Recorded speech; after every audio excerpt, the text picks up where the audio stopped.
Today is International Day of Families, and Pope Francis has made the pastoral care of the family a major theme of his pontificate, especially the most vulnerable. Proteggere e accudire I membri più deboli della famiglia, nell'aiutarsi a vicenda per realizzare le proprie qualità ed accertare I propri limiti. Francis has also encouraged families to play together. He's extolled the virtues of fidelity and warned of a war against marriage in today's society. All very sound advice, and not unlike some of the counsel our next guest has imparted to families on many occasions. Christian Rada is the coordinator of marriage, family and formation and respect life education for the Diocese of Brooklyn, and he notes that most couples, when faced with the fear, anxiety, and stress of marriage, are able to find comfort in the church. Christian, thank you so much for being with us. That's a very lengthy title and also a very difficult charge you have, but I appreciate your honesty in that you acknowledge marriage and raising a family is not easy. Yes, it isn't easy. The beautiful thing about the anxiety and the stress of marriage is that the person is not alone.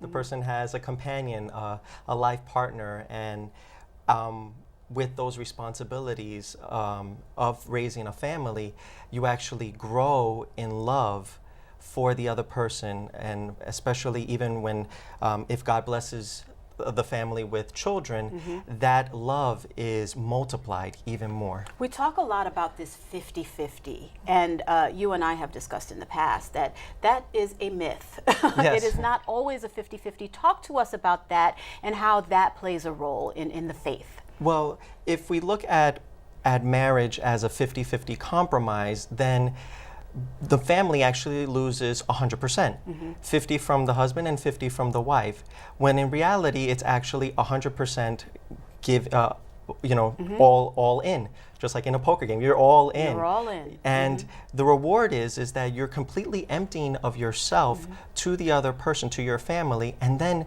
in return, you're getting that love back from the other person. What is the best piece of advice that you can give somebody, whether they're newlyweds or they've been married like 50 years?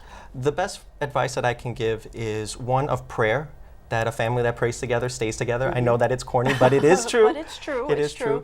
And from prayer to always pray for the other person, because the overall goal for any marriage, whether you're getting married today or if you've been married 50 years, is that you want your spouse to get into heaven. Now, is your diocesan office, we have 30 seconds, only available to people getting married, or can there be other avenues that people can use the diocesan office for? Well, the diocesan office not just handles marriage engagement, but also marriage enrichment. And we have several resources on our diocesan website where couples can grow in their marriage and foster even more an enriching, loving relationship. All right, Christian, thank you so much. I know you're also a new dad, so you're kind of learning along with us, but I appreciate all the work that you do. And thanks for joining us. Thank you for having me. Of course.